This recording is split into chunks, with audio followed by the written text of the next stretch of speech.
سعادت حسن منٹو، شکاری عورتیں۔ میں آج آپ کو چند شکاری عورتوں کے قصے سناؤں گا۔ میرا خیال ہے کہ آپ نے بھی ان کو کہیں نہ کہیں دیکھا ضرور ہوگا۔ میں ممبئی میں تھا۔ فلمستان سے عام طور پر برقی ٹرین سے 6 بجے گھر پہنچ جایا کرتا تھا، لیکن اس روز مجھے دیر ہو گئی، اس لیے کہ شکاری ایک کہانی پر بحث مباحثہ ہم کر رہے تھے۔ میں جب ممبئی سینٹرل کے اسٹیشن پر اترا تو میں نے ایک لڑکی کو دیکھا جو 3rd کلاس کمپارٹمنٹ سے باہر نکلی۔ اس کا رنگ گہرا سانولا تھا، ناک نقشہ ٹھیک تھا، جوان تھی۔ اس کی چال بڑی انوکھی سی تھی، ایسا لگتا تھا کہ وہ فلم کا منظر لکھ رہی ہے۔ میں اسٹیشن سے باہر آیا اور پل پر وکٹوریا گاڑی کا انتظار کرنے لگا۔ میں تیز تیز چلنے کا عادی ہوں، اس لیے میں دوسرے مسافروں سے ذرا پہلے باہر نکل آیا۔ وکٹوریا آئی اور میں اس میں بیٹھ گیا۔ میں نے کوچوان سے کہا کہ ذرا آہستہ چلے، اس لیے کہ فلمستان کی کہانی پر بحث کرتے کرتے میری طبیعت مقدر ہو رہی تھی۔ موسم خوشگوار تھا۔ وکٹوریا والا آہستہ آہستہ پل پر سے اترنے لگا۔ جب ہم سیدھی سڑک پر پہنچے تو ایک آدمی سر پر ٹاٹ سے ڈھکا ہوا مٹکا اٹھائے صدا لگا رہا تھا، قلفی قلفی۔ جانے کیوں میں نے کوچوان سے وکٹوریا روک لینے کے لیے کہا اور اس قلفی والے سے کہا، ایک قلفی دو۔ میں اپنی طبیعت کا تقدر کسی نہ کسی طرح سے دور کرنا چاہتا تھا۔ اس نے مجھے ایک دونے میں قلفی دی۔ میں کھانے ہی والا تھا کہ اچانک کوئی دھم سے وکٹوریا گاڑی میں آن گھسا۔ کافی اندھیرا تھا۔ میں نے دیکھا تو وہی گہرے رنگ کی سانولی لڑکی۔ میں بہت گھبرایا۔ وہ مسکرا رہی تھی۔ دونے میں میری قلفی پگھلنا شروع ہو گئی۔ اس نے قلفی والے سے بڑے بے تکلف انداز میں کہا، بھیا ایک قلفی مجھے بھی دو۔ اس نے دے دی۔ گہرے سانولے رنگ کی لڑکی نے اسے 1 منٹ میں چٹ کر دیا اور وکٹوریا والے سے کہا، چلو۔ میں نے اس سے پوچھا، کہاں؟ جہاں بھی تم چاہتے ہو۔ ارے مجھے تو اپنے گھر جانا ہے۔ اچھا تو گھر ہی لے چلو۔ تم ہو کون؟ کتنے بھولے ہو نا تم۔ میں سمجھ گیا وہ کس قماش کی لڑکی ہے۔ چنانچہ میں نے اس سے کہا کہ گھر جانا ٹھیک نہیں اور یہ وکٹوریا بھی غلط ہے، کوئی ٹیکسی لے لیتے ہیں۔ وہ میرے اس مشورے پر بہت خوش ہوئی۔ میری سمجھ میں نہیں آتا تھا کہ اس سے نجات کیسے حاصل کروں۔ اسے دھکا دے کر باہر نکلتا تو ادھم مچ جاتا۔ پھر میں نے یہ بھی سوچا کہ عورت ذات ہے، اس سے فائدہ اٹھا کر کہیں وہ واویلا نہ مچا دے کہ میں نے اس سے کوئی ناشائستہ مذاق کیا ہے۔ وکٹوریا چلتی رہی اور میں سوچتا رہا کہ یہ مصیبت کیسے ٹل سکتی ہے۔ آخر ہم بیبی ہسپتال کے پاس پہنچ گئے۔ وہاں ٹیکسیوں کا اڈا تھا۔ میں نے وکٹوریا والے کو اس کا کرایہ ادا کیا اور ایک ٹیکسی لے لی۔ ہم دونوں اس میں بیٹھ گئے۔ ڈرائیور نے پوچھا، کدھر جانا ہے صاحب؟ میں اگلی سیٹ پر بیٹھا تھا۔ تھوڑی دیر سوچنے کے بعد میں نے اس سے زیر لب کہا، مجھے کہیں بھی نہیں جانا ہے، یہ لو 10 روپے۔ اس لڑکی کو تم جہاں بھی لے جاؤ۔ وہ بہت خوش ہوا۔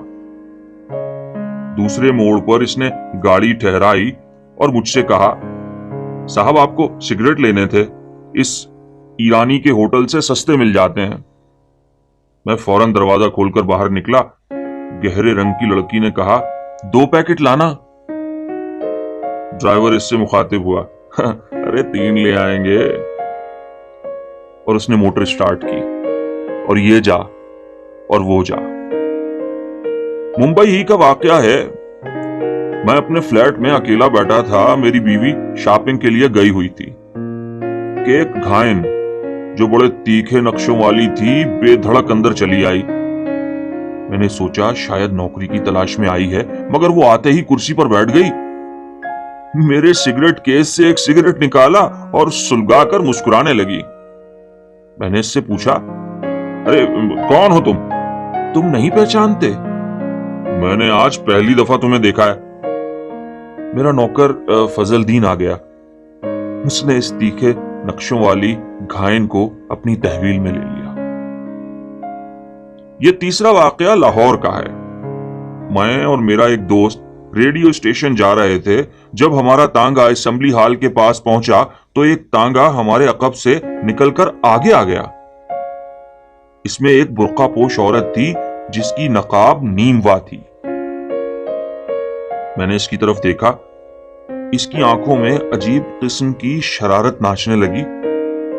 मैंने अपने दोस्त से जो पिछली नशिस्त पर बैठा हुआ था कहा, यार ये औरत मुझे बदचलन मालूम होती है।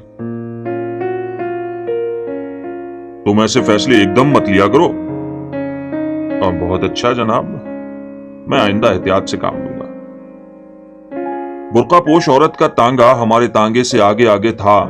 वो टिकटिकी लगाए हमें देख रही थी।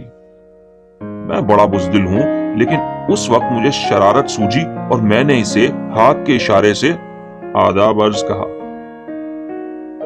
इसके आध ढके चेहरे पर मुझे कोई रद्द अमल नजर नहीं आया, जिससे मुझे बहुत मायूसी हुई। मेरा दोस्त गटकने लगा।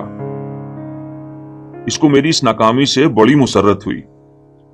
लेकिन जब हमारा तांगा शिमला पहाड़ी के पास पहुंच रहा था तो बुर्कापोश औरत ने अपना टांगा ठहरा लिया। वो नीम उठी हुई नकाब के अंदर मुस्कुराती हुई आई और हमारे टांगे में आकर बैठ गई, मेरे दोस्त के साथ। मेरी समझ में ना आया कि क्या किया जाए। मैंने इस बुर्कापोश औरत से कोई बात ना की और तांगे वाले से कहा कि वो रेडियो स्टेशन का रुख करे। मैं उसे अंदर ले गया। डायरेक्टर साहब से मेरे दोस्ताना मरासिम थे। मैंने कहा, ये खातून हमें रास्ते में मिली हैं, आपके पास ले आया हूं, दरख्वास्त करता हूं कि इन्हें यहां कोई काम दिलवा दीजिए। उन्होंने उसकी आवाज का इम्तिहान करवाया जो काफी इत्मीनान बख्श था। जब वो ऑडिशन देकर आई तो इसने बुर्का उतारा हुआ था। मैंने इसे गौर से देखा। इसकी उम्र 25 के करीब होगी। रंग गोरा, आंखें बड़ी बड़ी, लेकिन उसका जिस्म ऐसा मालूम होता था जैसे शकरकंद की तरह फोबल में डालकर बाहर निकाला गया हो। हम बातें कर रहे थे कि इतने में चपड़ासी आया। इसने कहा कि बाहर एक टांगे वाला खड़ा है, वो किराया मांगता है। मैंने सोचा शायद ज्यादा अरसा गुजरने पर वो तंग आ गया है, चुनाचा में बाहर निकला। मैंने तांगे वाले से पूछा, भाई क्या बात है, हम कहीं भाग तो नहीं गए? वो बड़ा हैरान होकर कहने लगा, क्या हुआ सरकार? अरे तुमने कहला भेजा है कि मेरा किराया अदा करो। नहीं मैंने जनाब, नहीं मैंने तो कुछ नहीं कहा। उसके तांगे के साथ एक दूसरा तांगा खड़ा था। उसका कोचवान जो घोड़े को घास खिला रहा था मेरे पास आया और बोला, वो जो औरत आपके साथ गई है वो कहां है? वो अंदर है। क्यों? जिसने 2 घंटे से मुझे खराब किया हुआ है। कभी इधर जाती है, कभी उधर जाती है। मैं तो समझता हूं कि इसे मालूम ही नहीं कि इसने जाना कहां है। अच्छा, तो अब तुम क्या चाहते हो? अजी मैं तो अपना किराया चाहता हूं जी, बस मैं इससे लेकर आता हूं। मैं अंदर गया। उस बुर्कापोश औरत से जो अपना बुर्का उतार चुकी थी कहा, वो जी वो आपका टांगे वाला किराया मांगता है। वो मुस्कुराई, मैं दे दूंगी। मैंने इसका पर्स जो सोफे पर पड़ा था उठाया, उसको खोला, मगर उसमें एक पैसा भी नहीं था। बस चंद टिकट थे और 2 बालों की पिनें और एक वाहियात किस्म की लिपस्टिक। मैंने वहां डायरेक्टर के दफ्तर में कुछ कहना मुनासिब न समझा। उनसे रुखसत तलब की। बाहर आकर इस तांगे वाले को 2 घंटों का किराया अदा किया और औरत को अपने दोस्त की मौजूदगी में कहा, तुम्हें इसका ख्याल होना चाहिए था कि तुमने तांगा किराए पर लिया है और तुम्हारे पर्स में एक कौड़ी भी नहीं। वो खिसियानी सी हो गई। आप बड़े अच्छे आदमी हैं जी। मैं बहुत बुरा हूं, तुम बहुत अच्छी हो। कल से रेडियो स्टेशन आना शुरू करो, तुम्हारी आमदन की सूरत पैदा हो जाएगी। और ये बकवास जो तुमने शुरू कर रखी है, इसे तर्क कर दो। मैंने इसे मजन के पास छोड़ दिया। मेरा दोस्त वापस चला गया। इत्तफाकन मुझे एक काम से वहां जाना पड़ा। देखा कि मेरा दोस्त और वो औरत इकट्ठे जा रहे थे। लीजिए एक और वाकया, ये भी लाहौर ही का वाकया है। चंद रोज हुए मैंने अपने एक दोस्त को मजबूर किया कि वो मुझे 10 रुपए दे। उस दिन बैंक बंद थे। इसने माजूरी का इजहार किया, लेकिन जब मैंने इस पर जोर दिया कि वो किसी ना किसी तरह ये 10 रुपए पैदा करे, इसलिए कि मुझे अपनी एक इल्लत पूरी करना है जिससे तुम बखूबी वाकिफ हो, तो उसने कहा, अच्छा मेरा एक दोस्त है, वो गालिबन इस वक्त कॉफी हाउस में होगा, वहां चलते हैं, उम्मीद है काम बन जाए। हम दोनों तांगे में बैठकर कॉफी हाउस पहुंचे। माल रोड पर बड़े डाक खाने के करीब एक टांगा जा रहा था। उसमें नस्वारी रंग का बुर्का पहने एक औरत बैठी थी। इसकी नकाब पूरी की पूरी उठी हुई थी। वो तांगे वाले से बड़े बेतकल्लुफ अंदाज में गुफ्तगू कर रही थी। इसके अल्फाज सुनाई नहीं देते थे। हम कॉफी हाउस पहुंचे तो इस औरत का तांगा भी वहीं रुक गया। मेरे दोस्त ने अंदर जाके 10 रुपयों का बंदोबस्त किया और बाहर निकला। वो औरत नस्वारी बुर्के में जाने किसकी मुंतजर थी। हम वापस घर आने लगे तो रास्ते में खरबूजों के रेड़ नजर आ गए।